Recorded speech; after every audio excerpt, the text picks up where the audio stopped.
Perkenalan tentang manajemen sumber daya manusia. Di pertemuan kedua kita akan membahas tentang apa itu MSDM.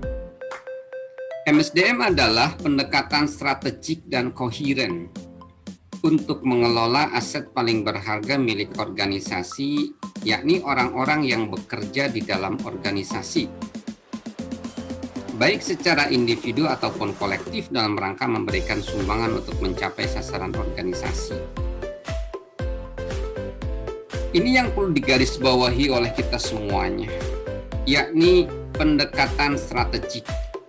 Jadi MSDM itu adalah sebuah pendekatan strategik untuk mengelola aset yang paling berharga milik perusahaan, yakni manusia, sumber daya manusia yang bekerja di perusahaan.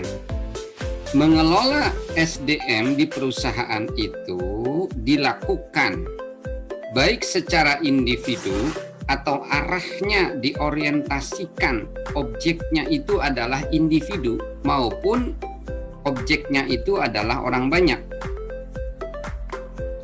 Tujuannya adalah pengelolaan SDM ini untuk memberikan kontribusi untuk pencapaian sasaran dari organisasi. Itu makna dari MSDM atau manajemen sumber daya manusia. Definisi MSDM yang lain yakni kumpulan pengetahuan bagaimana mengelola SDM.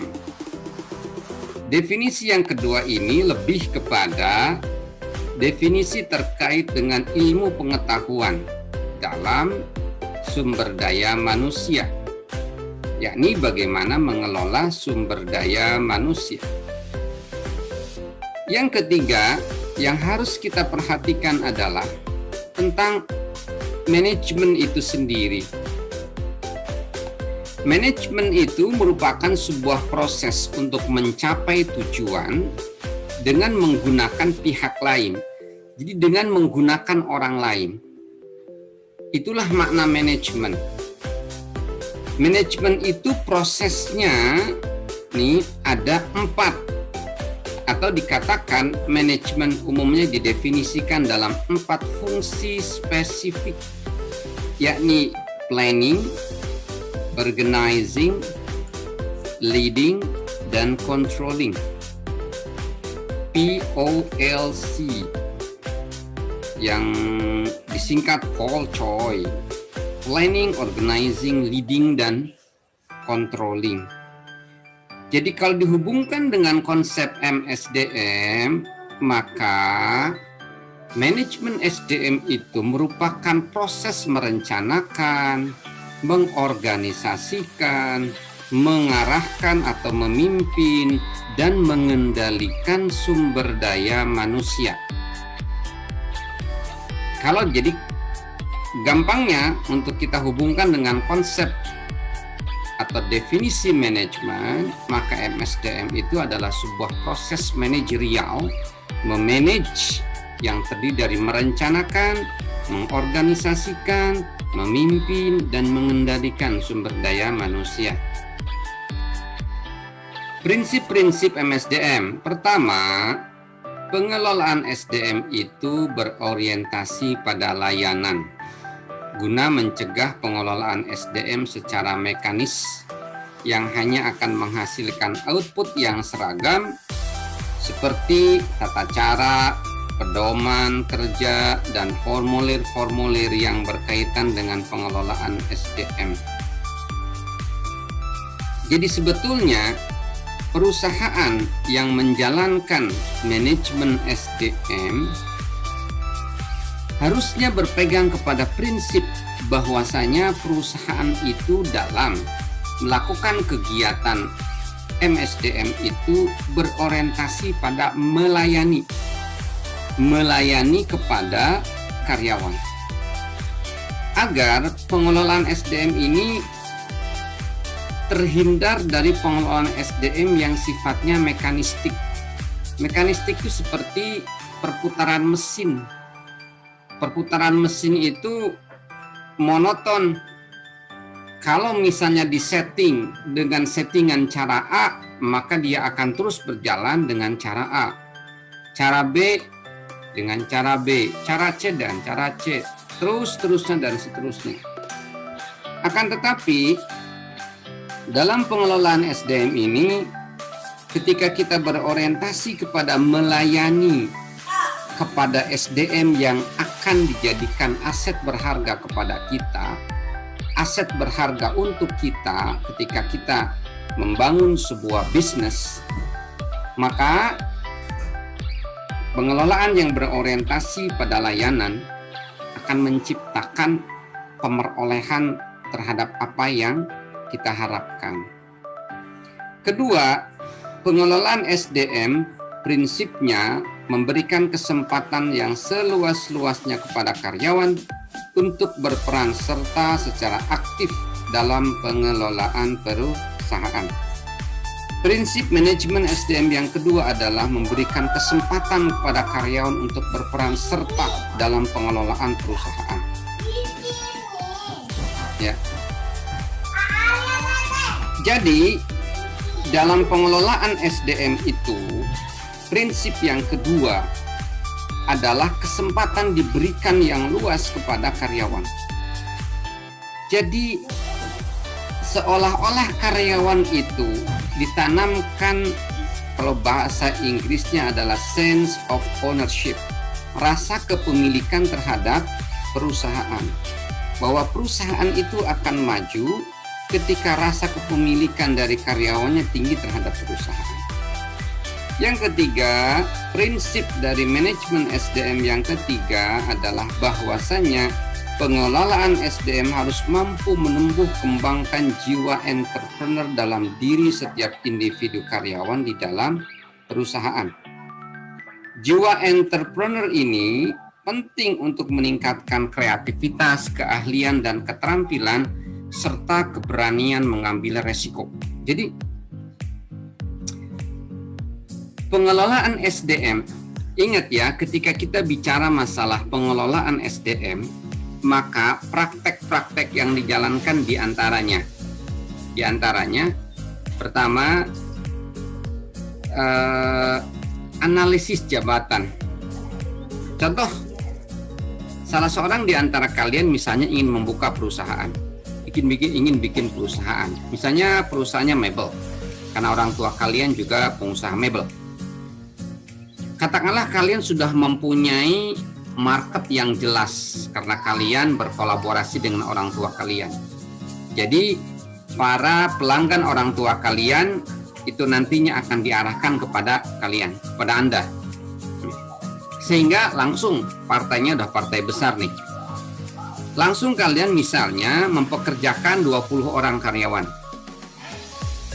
Tentu saja, langkah yang awal ketika hendak mempekerjakan karyawan 20 orang itu memikirkan bagian apa saja yang akan dibuat di dalam perusahaan kalian. Mungkin secara simpelnya, kalian akan menetapkan, oke, ada bagian administrasi, ada yang untuk mencatat kehadiran karyawan, kemudian untuk mencatat jumlah karyawan, untuk mencatat administrasi karyawan. Berikutnya ada bagian keuangan, mencatat keluar masuk uang, mencatat barang yang masuk, mencatat berapa pembelian perusahaan, berapa pendapatan perusahaan, termasuk ngurus gaji karyawan. Kemudian mungkin langsung terkait dengan operasi di lapangan, operasionalisasi di lapangan. Mungkin ada orang bagian ngecat mebel, ada orang bagian membuat rangka kalau itu kursi misalnya, dan macam-macam. Itu adalah analisis jabatan kerja. Setelahnya itu kalian bisa jadi melakukan sebuah perencanaan tenaga kerja, merencanakan, kira-kira nih targetnya untuk tahun awal ini kalau bisa mempekerjakan 20 karyawan dulu dengan harapan nanti akan ada orderan dalam 1 bulan sekian. Tahun berikutnya diharapkan nambah karyawan menjadi 25 karena punya target tambah orderan jadi sekian dalam 1 bulan.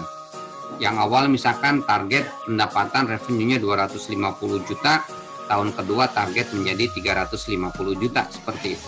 Maka kalian rencanakan, tahun ini buka awal 20 karyawan, tahun berikutnya tambah 5 karyawan, 25, seperti itu.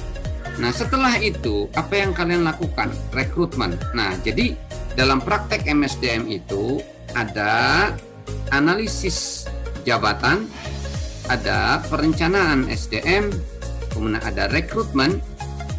Rekrutmen itu membuka aplikasi atau lamaran, sehingga kemudian masuk, orang melamar. Setelah rekrutmen ada seleksi. Diseleksi mana yang cocok dengan jabatan kerja yang sudah ditetapkan oleh kalian sebagai pemilik perusahaan. Berikutnya setelah seleksi, ada penerimaan. Dinyatakan diterima, diseleksi, lolos, ada 20 orang dinyatakan bekerja. Kemudian ditempatkan, penempatan. Setelah ditempatkan ada orientasi. Orientasi itu penjelasan tentang pekerjaan yang harus dilakukan. Setelah itu ada training, ada pengembangan, ada pemberian kompensasi, ada manajemen kompetensi atau mengelola keterampilan atau kecakapan, dan ada pengakhiran kontrak, ya, pemutusan kontrak ketika misalnya si karyawan sudah tidak lagi dibutuhkan atau karyawan itu mungkin sudah masa usia pensiun, seperti itu. Nah, semua tahapan-tahapan itu harus dilakukan, ya, dengan juga menumbuhkan jiwa kewirausahaan dalam setiap individu karyawan. Jadi setiap karyawan saat ini dituntut untuk menjadi juga wirausaha. Mewirausahakan siapa? Usaha dari bosnya. Jadi walau dia misalnya hanya sebagai tukang, tetapi konsep atau prinsip manajemen SDM mengamanatkan atau apa istilahnya itu ya, meminta kepada kita agar kita bisa berhasil dalam pengelolaan SDM itu mengarahkan kepada karyawan sebagai marketing dari perusahaan kita. Jadi mereka juga ikut mengembangkan usaha kita. Jadi ini jiwa entrepreneur.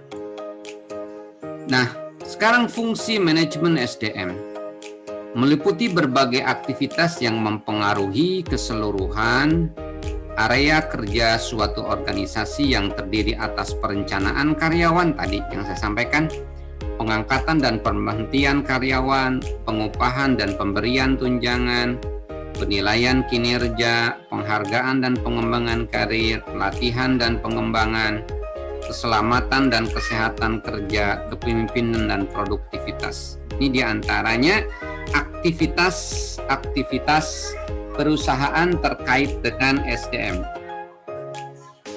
Ada juga di sini yang tidak dicantumkan, yang tadi saya sampaikan, misalkan manajemen kompetensi tidak dicantumkan di sini.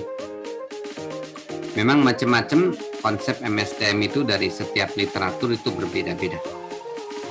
Berbagai istilah dalam MSDM, diantaranya manajemen sumber daya manusia. Nah, itu yang sekarang lagi umum, manajemen sumber daya manusia. Ada juga yang mengatakan manajemen sumber daya insani. Ada juga manajemen personalia. Jadi kalau misalnya Anda mendengar istilah-istilah ini, manajemen personalia, manajemen kepegawaian, atau bagian personalia, maka itu adalah sama. Intinya adalah manajemen SDM. Bagian perburuhan, manajemen tenaga kerja, itu intinya adalah manajemen SDM. Administrasi personalia, administrasi kepegawaian, hubungan industrial, ini adalah istilah-istilah dalam manajemen sumber daya manusia.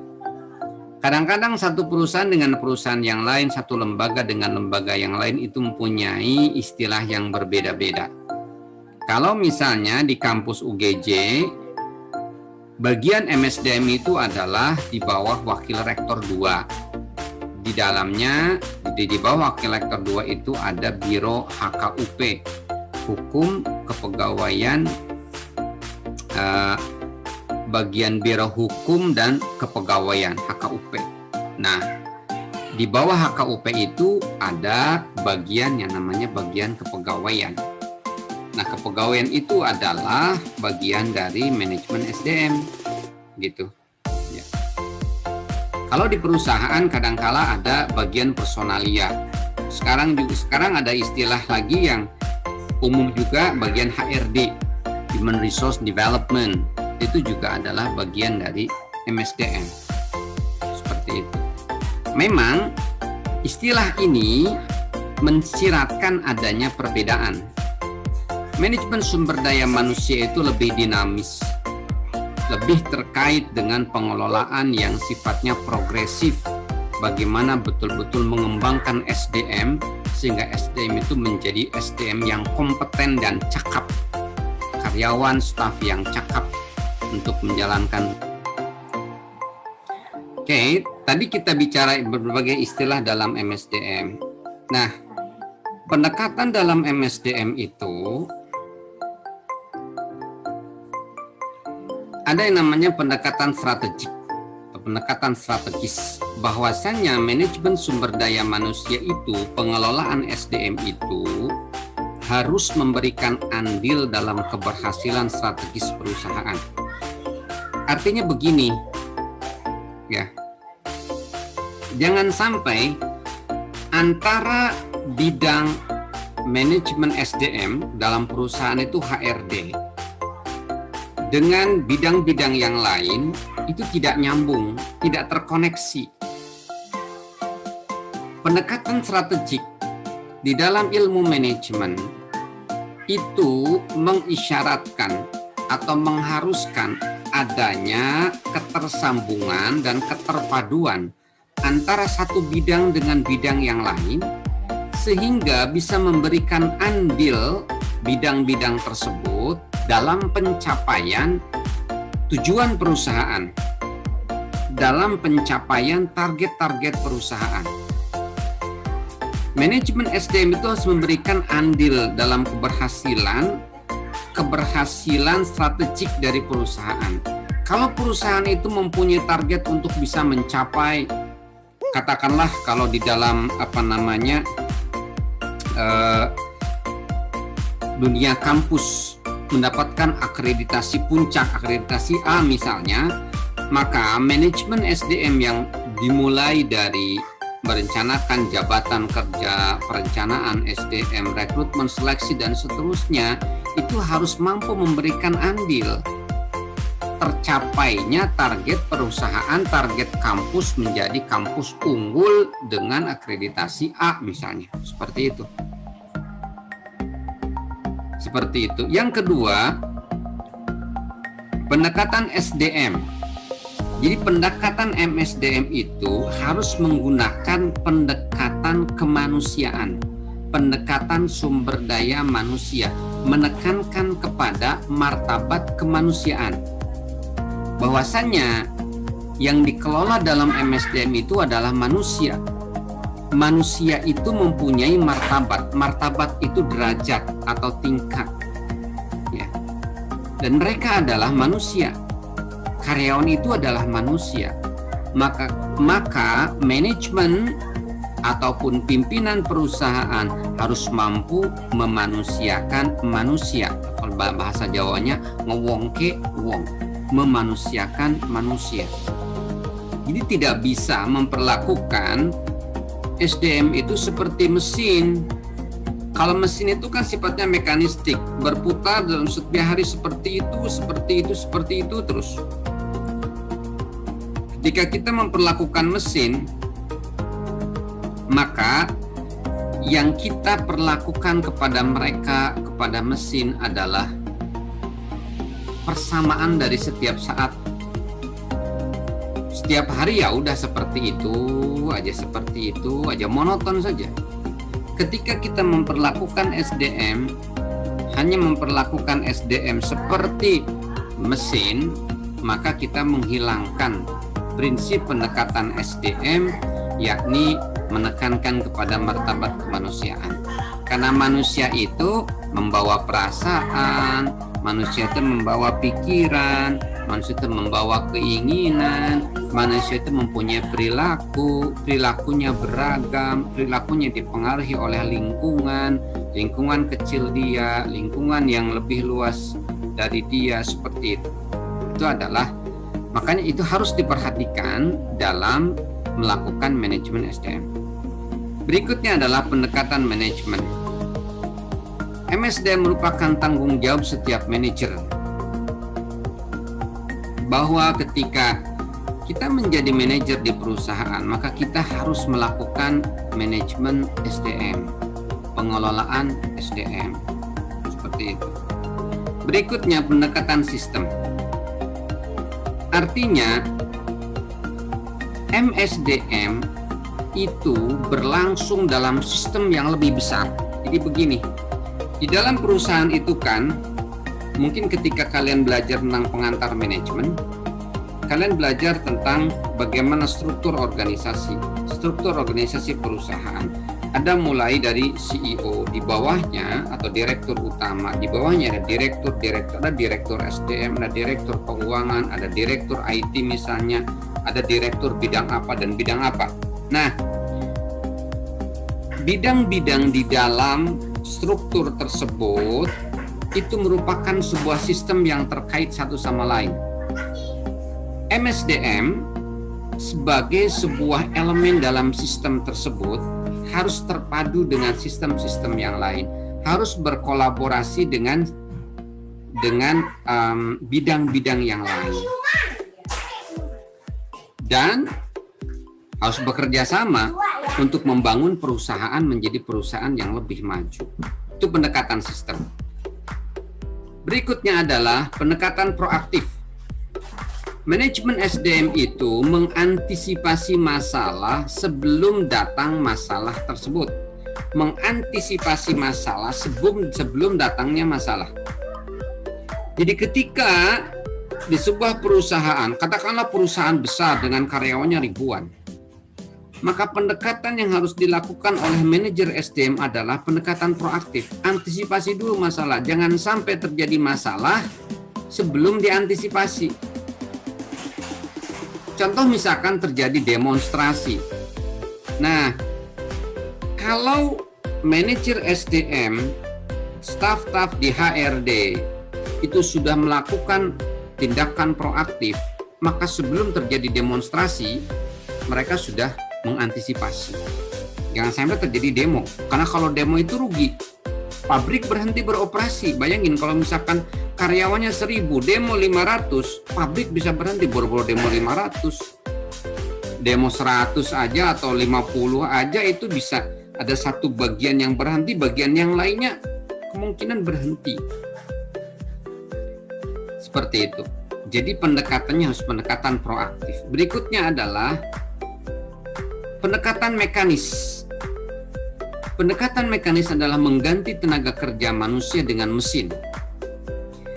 Kadang perusahaan terpaksanya melakukan penggantian SDM dengan mesin ketika memang mengharuskan adanya efisiensi. Berat memang, karena dengan demikian berarti harus mengeluarkan karyawan, mem-PHK karyawan, atau merumahkan karyawan. Tetapi kadangkala perusahaan terpaksa melakukannya demi mempertahankan kelangsungan bisnisnya. Seperti itu. Berikutnya adalah pendekatan paternalistik, memperlakukan karyawan seperti keluarga. Ada perusahaan yang melakukan pendekatan dalam manajemen SDM-nya itu pendekatan paternalis. Jadi diperlakukan karyawan itu seperti keluarga, famili. Jadi hubungan yang dibangun adalah kebersamaan, hubungan yang dibangun adalah hierarki dalam kekeluargaan. Kemudian bosnya diperlakukan seperti seorang ayah.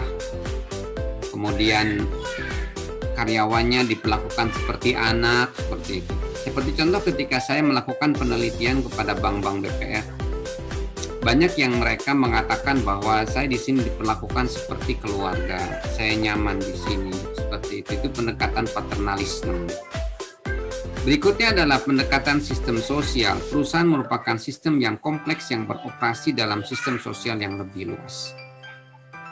Artinya begini, pendekatan dalam manajemen SDM dengan memperhatikan lingkungan sosial itu adalah pendekatan, salah satu pendekatan dalam MSDM, pendekatan sistem sosial. Pendekatan ini menganggap bahwa perusahaan itu merupakan sistem yang kompleks, yang rumit, yang beroperasi dalam sistem sosial yang lebih luas. Sistem sosial itu berarti ada komponen-komponen di dalam masyarakat yang satu sama lain, komponen itu saling berinteraksi. Oke. Di dalam kehidupan sosial kita itu ada elemen perusahaan, ada elemen pemerintahan, ada elemen keluarga, ada elemen apalagi organisasi sosial kemasyarakatan. Banyak elemen-elemen, katakanlah organisasi saja. Ada organisasi bisnis, contoh perusahaan. Ada organisasi sosial politik, orsospol, seperti partai itu orsospol. Ada ormas, organisasi masyarakat seperti NU Muhammadiyah itu ormas. Ada organisasi berbasiskan sekolah atau organisasi pendidikan seperti SD, SMP, SMA, itu adalah elemen dalam sistem sosial. Nah, perusahaan, dunia bisnis itu adalah satu di antara elemen-elemen tersebut. Dan kita perusahaan, katakanlah kalian menjadi manajer di sebuah perusahaan, ketika berpegang pada pendekatan sistem sosial di dalam mengelola perusahaan, maka akan menempatkan perusahaan kita, bisnis kita, di antara berbagai elemen yang ada. Sehingga kemudian akan membawa kepada pikiran untuk bagaimana ini sebagai bagian dari sistem sosial ini, bagaimana bisa menciptakan keteraturan yang lebih luas, bagaimana bisa memberikan kebaikan kepada masyarakat secara luas. Karena mau tidak mau perusahaan ini adalah bagian dari sebuah sistem. Kalau perusahaan ini error, bisa error semua sistem. Contoh aja sekarang, di era COVID seperti ini, banyak perusahaan yang error, gulung tikar, gara-gara tidak mendapatkan klien. Apa yang terjadi? Error juga. Sistem ini menjadi tidak berjalan. Sistem sosial kita, kehidupan masyarakat kita menjadi tidak normal. Banyak pengangguran, banyak PHK, banyak orang tidak punya uang, banyak usaha yang bangkrut dan sebagainya. Inilah dampak dari adanya ketidaknormalan, ya, dalam perjalanan salah satu sistem dalam sistem sosial kita. Dunia bisnis kita sekarang kan lagi carut marut, lagi terkendala sangat parah oleh COVID ini, seperti itu.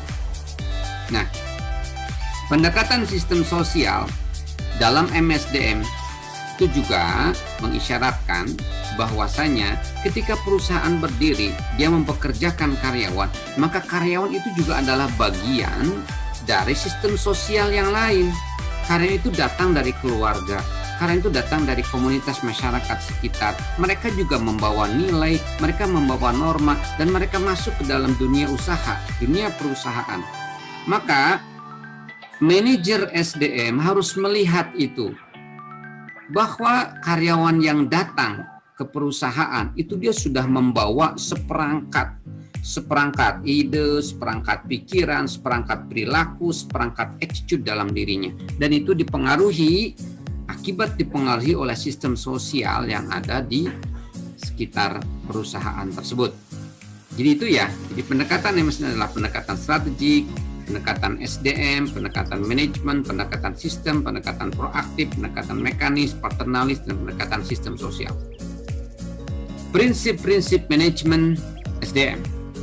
Prinsip kemanusiaan, harus memanusiakan manusia. Ketika merekrut karyawan, maka perlakukan karyawan itu seperti manusia yang ingin dihormati, ingin dihargai, ingin dicintai, ingin diperlakukan dengan sebaik-baik mungkin. Prinsip demokrasi, artinya ada prinsip musyawarah, ada prinsip bottom up, jadi dari bawah ke atas. Ada prinsip partisipasi. Dalam demokrasi kan ada prinsip-prinsip tersebut. Nah, prinsip musyawarah gitu. Jadi contoh misalnya di dalam penentuan kebijakan-kebijakan perusahaan termasuk kebijakan dalam hal bonus. Nah, itu kan bagian dari manajemen SDM. Ketika perusahaan menerapkan prinsip demokrasi, maka dia akan meminta saran dan masukan dari karyawan. Manajemen akan meminta saran dan masukan dari karyawan tentang seberapa besar bonus yang perlu diberikan. Kemudian time frame, kerangka waktunya seperti apa? Apakah setiap tahun, akhir tahun, apakah setiap bulan, apakah catur bulan, apakah per semester, seperti itu. Berikutnya, prinsip manajemen SDM berikutnya adalah the right man in the right place. Orang yang tepat di tempat yang tepat. Jadi ketika merekrut karyawan, katakanlah kalian bikin usaha atau bikin perusahaan, atau kalian jadi manajer di perusahaan, maka ketika memegang prinsip the right man in the right place, maka tidak ada namanya kolusi, nepotisme, karena kedekatan, tidak. Tetapi yang dilihat adalah profesionalitas, kompetensi, kecakapan, itu yang akan dilihat. Keterampilan, dia mampu atau tidak, kapabilitas. Ketika dia mampu, maka ditempatkan. Ketika tidak mampu, ya jangan ditempatkan. Di dalam agama saja dikatakan, ketika sebuah urusan diberikan bukan kepada ahlinya, maka tunggulah kehancurannya. Misalnya, bidang kerja mesin malah diberikan kepada sarjana agama.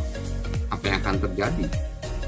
Ya mungkin ketika mesin rusak, ayo kita berdoa, angkat tangan, istighosah agar mesin ini baik kembali. Ya nggak bakalan baik kembali tuh mesin. Karena kalau misalkan mesin rusak, tentu saja orang yang tepat untuk memperbaikinya adalah ahli mesin, bukan ahli agama. Seperti itu contohnya. Berikutnya adalah prinsip equal pay for equal work. Pembayaran yang tepat, setara untuk pekerjaan yang setara. Artinya apa? Jadi ketika pekerjaannya itu berat, maka berikanlah bayaran yang berat, bayaran yang besar. Ketika pekerjaannya mengharuskan sebuah tanggung jawab yang besar, maka berilah reward yang besar. Seorang CEO, seorang direktur utama, dia belum tentu pemilik perusahaan ya. Kalau contoh misalkan di bank, yang namanya CEO atau direktur utama itu bukan pemilik bank. Dia juga sama karyawan. Pemilik bank itu biasanya komisaris. Komisaris itu kalau di bank BPR ya, yang saya tahu, yang pernah saya teliti, itu komisaris itu dewan pengawas 2 orang biasanya. Pemilik banknya sama satu pengawas yang lain. Nah, seorang direktur utama mungkin bisa jadi pekerjaannya tidak sampai seperti orang di bagian teller yang harus terus melayani dan sebagainya. Tetapi walaupun pekerjaannya tidak sebanyak teller, tetapi tanggung jawabnya seorang direktur utama besar.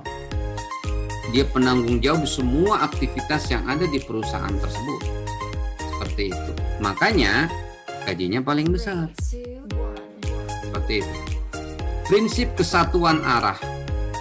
Jadi dalam manajemen SDM itu, arah yang harus dibawa oleh manajer SDM atau bidang SDM adalah mengarah kepada tujuan dari organisasi atau perusahaan tersebut, mengarah kepada target yang diinginkan oleh perusahaan tersebut. Ketika target perusahaannya ingin misalkan menjadi perusahaan multinasional, perusahaan yang mengglobal, perusahaan yang berorientasi ekspor, maka manajemen SDM dari rekrutmen, seleksi, penempatan, pelatihan, pengembangan harus diarahkan agar si karya ini bisa membawa perusahaan itu menjadi perusahaan kelas dunia. Jadi kesatuan arah antara manajemen SDM dengan tujuan perusahaan. Prinsip kesatuan komando. Artinya ada satu komando besar di dalam perusahaan itu, sebagaimana di dalam struktur perusahaan itu, maka ada rentan komando. Ada level paling bawah, dia harus melapor kepada yang atasnya. Kemudian atasnya lagi melapor kepada, itu namanya kesatuan arah, kesatuan komando. Dalam manajemen SDM juga harus seperti itu, agar tidak ada yang ngalor yang ngidul gitu.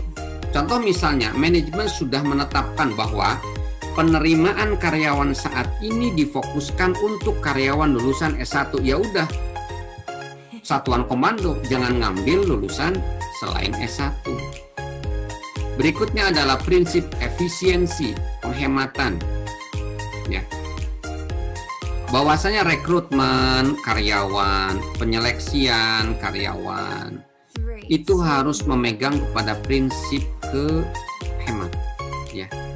Sehingga kadangkala ada perusahaan-perusahaan besar yang merekrut karyawannya sampai ratusan, ribuan. Mereka menggunakan jasa pihak ketiga. Daripada ribet-ribet mereka membuat departemen baru, orangnya terbatas, mereka lebih baik meng-hire lembaga untuk merekrut, menyeleksi, dan menetapkan. Seperti itu.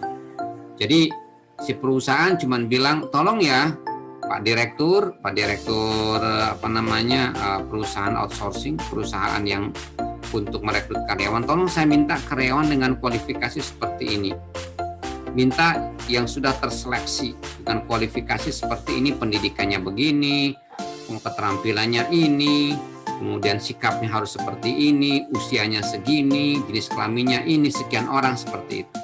Nanti tinggal perusahaan konsultan itu yang akan melakukan rekrutmen, pengumuman, setelah itu menerima aplikasi, kemudian menyeleksi, dan kemudian menempatkan. Seperti itu. Kemudian ada prinsip efektivitas, bahwa manajemen SDM ini harus efektif. Efektif itu efek, dari kata efek. Efek itu berdampak. Dari kata efek itu dampak. Jadi harus memberikan dampak kepada perusahaan. Harus bisa memberikan dampak kepada tercapainya tujuan perusahaan. Berikutnya pada prinsip produktivitas kerja. Jadi memberikan kompensasi itu bagian dari manajemen SDM. Itu harus bisa memberikan produktivitas kerja kepada perusahaan. Gaji, bonus, insentif, tunjangan itu harus bisa menghasilkan produktivitas dari karyawan untuk membantu penyelesaian tugas dari perusahaan untuk mencapai target-target perusahaan. Seperti itu. Prinsip disiplin. Bahwasanya di dalam manajemen SDM itu harus anut dan patuh kepada aturan yang sudah ditetapkan, prosedur yang sudah ditetapkan. Dia harus menjalankan prosedur tersebut. Prinsip wewenang dan tanggung jawab. Jadi bahwasanya dalam manajemen SDM itu ada kewenangan yang diberikan oleh manajemen kepada bidang SDM, HRD dalam hal ini. Wewenang ini, otoritas ini akan menghasilkan sebuah tanggung jawab yang nanti akan dimintai pertanggungjawabannya oleh manajemen kepada bidang SDM. Bidang SDM, bagaimana pengelolaan SDM? Bagaimana pengelolaan HRD ini? Apakah sudah sesuai dengan target perusahaan? Apakah sesuai dengan kebijakan perusahaan? Apakah sesuai dengan arah perusahaan? Seperti itu. Masalah-masalah dalam manajemen SDM, masalah eksternal, keragaman budaya dan sikap. Banyak karyawan yang datang melamar ke perusahaan dengan latar belakang budaya yang berbeda, sikap atau attitude yang berbeda-beda. Attitude itu yang kemarin dibahas di dalam mata kuliah perilaku keorganisasian, bahwa kecenderungan seseorang terhadap sesuatu baik positif ataupun negatif berbasiskan atau berdasarkan hasil evaluasi. Seperti itu. Sikap itu ada kepuasan, ada komitmen, ada loyalitas. Nah, karyawan itu datang ke perusahaan itu dengan berbagai macam sikap. Ada orangnya yang memang sudah personalitinya itu komit, punya komitmen. Ada yang karyawan yang datang ke perusahaan itu dengan kurang komitmen, loyalitasnya rendah, tingkat rajinnya itu kurang, begitu tuh, seperti itu. Makanya ketika memilih karyawan, carilah yang punya sikap yang positif. Karena kadangkala ketika kita salah memilih karyawan, kemudian kita sudah memasukkan karyawan itu menjadi karyawan tetap, itu repot. Membangun sikap, membangun perilaku itu kadangkala sulit, perlu waktu. Jadi kalau misalkan kalian membangun perusahaan, maka pertama kali yang harus kalian lakukan adalah yang sebagaimana materi di perilaku keorganisasian, maka ciptakanlah budaya yang itu muncul dari kalian sebagai pemilik perusahaan. Budayanya budaya yang positif, budaya kerja, budaya inovasi, budaya loyalitas, budaya komit terhadap pekerjaan, budaya disiplin. Nah, setelah itu rekrut mereka yang punya budaya yang sama, mereka yang punya komitmen, mereka yang punya loyalitas itu. Berikutnya, keragaman karena emigrasi dan imigrasi, ini terutama di konteks barat. Sekarang pun di Indonesia juga banyak ekspatriat dari luar negeri, dari negara-negara tetangga, dari negara Cina, dari negara Eropa, dan macam-macam. Keragaman itu tantangan bagi MSDM karena dia berarti akan mengelola orang dengan latar belakang budaya dan negara yang berbeda-beda.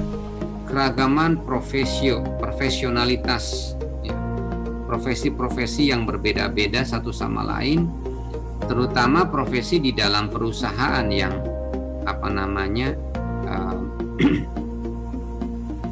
profesi tersebut menjadikan adanya kompleksitas dalam pengelolaan SDM di dalam perusahaan. Masalah MSDM berikutnya adalah masalah ekonomi global. Ya, sekarang ekonomi sedang lesu, pertumbuhan ekonomi minus, menurun. Ini juga bagian masalah dari MSDM. Masalah regulasi pemerintah. Ya, terkadang regulasi pemerintah dianggap oleh beberapa pengusaha itu menghambat kinerja dari perusahaan mereka. Regulasi pemerintah terkait dengan SDM, misalnya peraturan harus sekian persen dari masyarakat lokal, sementara masyarakat lokalnya tidak siap untuk menjadi karyawan. Masyarakat lokalnya tidak ada yang qualified, seperti itu juga tantangan, dan itu harus dihadapi. Kalau kalian nanti misalnya mengambil jurusan SDM, nanti bekerja di bidang SDM, maka itu harus dihadapi. Kemudian masalah organisasi, masalah serikat pekerja. Nah, serikat pekerja ini untuk di perusahaan-perusahaan besar sering menjadi kendala. Ketika misalnya serikat pekerja menuntut kenaikan upah, sementara perusahaan tidak mampu menaikkan upah tersebut, maka kemudian mereka bereaksi seperti itu. Masalah organisasi yang lain adalah sistem informasi. Sistem informasi SDM itu sangat penting sekali. IT untuk SDM seperti absensi dan sebagainya itu sangat penting banget. Kalau misalkan bayangin aja kalau misalkan absensi harus secara manual, kebayang itu orang SDM teriak-teriak masuk ke dalam ruangan, Basit Musawir, ngacung Basit Musawir. Kemudian Rani Apriliani ngacung, kan kebayang. Kalau tidak menggunakan sistem informasi berbasiskan IT, teknologi informasi, itu akan seperti apa? Budaya perusahaan dan konflik itu juga adalah masalah dalam manajemen SDM. Konflik di antara karyawan, clash, ketidakberesan, ketidaksinkronan, feedback yang negatif yang terus-menerus muncul, itu adalah salah satu masalah di dalam pengelolaan SDM. Berikutnya adalah masalah profesional. Jadi ada aturan-aturan oleh pemerintah misalnya, kalau kerja di bidang konstruksi maka dia harus punya sertifikat seperti itu. Maka kemudian mau tidak mau perusahaan harus menyesuaikan. Kebutuhan akan keilmuan lain karena MSDM bukan disiplin ilmu yang terpisah. Jadi di dalam manajemen SDM itu orang-orang SDM di bidang SDM butuh kepada ilmu lain seperti ilmu psikologi, ilmu sosiologi, ilmu antropologi harus dikuasai. Ya, harus dikuasai. Kenapa? Karena masalah itu terus-menerus berkembang. Kalau pemikiran kita, keterampilan kita dalam mengelola SDM tidak berkembang, maka kita akan tertinggal, maka kita akan terseret-seret. Ketika ada masalah kita tidak responsif. Kita tidak bisa merespon secara tepat. Berikutnya adalah masalah manajemen SDM dalam perspektif. Bahwasanya manajemen SDM sebagai sebuah ilmu, ya, dia berada dalam satu cara pandang. Nah, dia berada dalam satu cara pandang. Manajemen SDM itu melihat manusia sebagai ini, melihat SDM sumber daya manusia di dalam perusahaan itu, melihat cara pandangnya, katakanlah cara pandang mekanistik misalnya, ya, cara pandang seperti mesin. Nah, tentu saja cara pandang seperti ini, cara pandang yang perlu untuk diupdate ketika memang kebutuhannya mengharuskan bahwasannya manajemen SDM itu jangan hanya melihat manusia sebagai sebuah kumpulan yang bisa diperlakukan seperti mesin, tapi juga harus menggunakan perspektif lain. Perspektif apa? Perspektif kemanusiaan. Bahwa SDM itu di dalam perusahaan juga adalah sebagai manusia. Berikutnya adalah masalah SDM internasional. Kerabangan gugus kerja, kesadaran budaya, struktur hak tenaga kerja. Ini ketika perusahaan itu adalah perusahaan multinasional. Masalah SDM internasional. Kapan itu terjadi? Ketika perusahaan itu sudah melanglang buana. Ketika perusahaan itu sudah berekspansi secara internasional. Siapa tuh di antara Anda yang ada di sini yang di kelas ini, siapa tahu ada yang bekerja di perusahaan multinasional yang kemudian mengantarkan kalian untuk bekerja di luar negeri, di luar Indonesia. Maka ketika itu terjadi, kalian akan menghadapi SDM atau pengelolaan SDM yang sifatnya internasional. Di sana ada keragaman gugus kerja, ada keragaman bahwasanya bidang-bidang kerja itu beragam. Pengalaman saya bekerja di Australia sebagai tutor atau sebagai teaching staff di Macquarie University, itu kemudian saya mempelajari bagaimana gugus kerja yang ada di sana. Bagaimana katakanlah struktur di dekanat yang lebih beragam daripada di Indonesia. Dekan itu mempunyai wakil dekan tuh 6. Coba bayangin, wakil dekannya tuh 6. Ada dekan dalam bidang penelitian, ada wakil dekan untuk bidang kerjasama internasional, ada wakil dekan dalam bidang keuangan, banyak. Itulah gugus kerja di sana. Kemudian kita sebagai tutor, sebagai asisten teaching staff pengajar kayak saya sebagai mahasiswa S3 di sana yang bekerja sebagai tenaga pengajar, saya juga mempelajari bagaimana keragaman gugus kerja. Contoh begini, saya mengajar 2 kelas. 2 kelas itu masing-masing yang satu sekitar 30, yang satu sekitar 26 mahasiswa. Ketika ujian UAS ya, ujian akhir semester, yang meriksa soal itu nggak mesti saya. Jadi dari sekitar 1.800 mahasiswa yang mengambil mata kuliah pengantar manajemen, dan itu dikoordinir dosennya oleh satu orang, dia sebagai koordinator mata kuliah. Ada dosen-dosen sebagai dosen-dosen anggota yang mereka mengajar di kelas utama.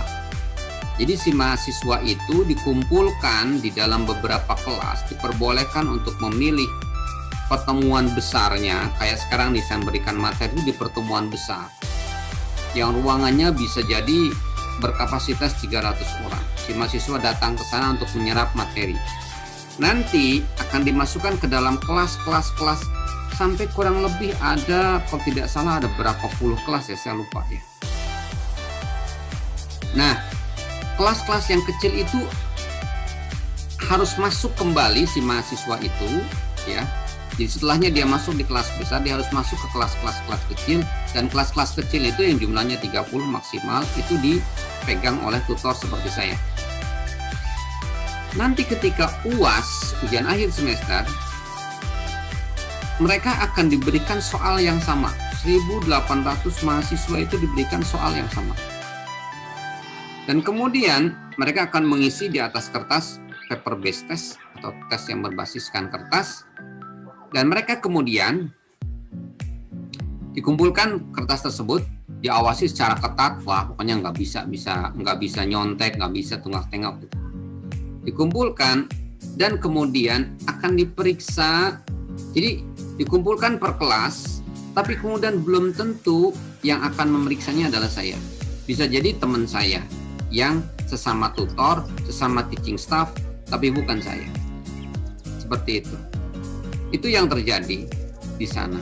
Itulah keragaman gugus tugas yang berbeda dengan gugus kerja, yang berbeda dengan ketika saya mengajar di Unswagati, di UGJ, atau sistem-sistem yang berlaku di Indonesia, seperti itu. Itulah SDM internasional. Kemudian berikutnya masa dalam SDM internasional adalah kesadaran budaya. Mungkin bisa jadi mempekerjakan orang dari Malaysia berbeda dengan mempekerjakan orang dari Thailand atau dari Filipina. Kemudian ada struktur departemen. Struktur departemen beda-beda. Seperti materi yang saya berikan di dalam perilaku keorganisasian, departemen itu beda-beda. Ada hak tenaga kerja. Hak tenaga kerja di kita di Indonesia mungkin berbeda dengan hak tenaga kerja yang ada di Australia. Ya, sebagai contoh saja, ketika saya bekerja di Australia, tenaga kerja itu diberikan hak untuk mendapatkan dana pensiun yang langsung diambil dari perusahaan. Jadi katakanlah saya bekerja di Macquarie University dengan take home pay-nya sekali mengajar itu adalah $100. Sekali mengajar itu 1 jam itu dapat 1 juta. Besar itu untuk di sana tuh, kalau untuk jadi dosen besar gajinya 1 juta sekali masuk. Itu untuk yang S2. Waktu itu kan saya masih S2 kan, status sebagai mahasiswa. Nah, saya diberikan $100 itu sudah bersih. Sudah di sana kampus saya sudah membayarkan saya dana pensiunnya, sudah membayarkan juga tax-nya atau pajaknya. Jadi bersih aja saya dapat $100. Dan kemudian dana pensiun ketika saya sudah pulang ke Indonesia dicairkan, dan kemarin dapat 5 juta rupiah dari saya mengajar sekitar 4 bulan, dengan mengajar pun hanya 2 jam dalam 1 minggu. Singkat, nggak banyak. Itulah hak tenaga kerja yang berbeda antara negara maju seperti Australia dengan Indonesia. Seperti itu. Itu diantaranya materi-materi terkait dengan konsep-konsep dasar pengenalan dalam manajemen SDM.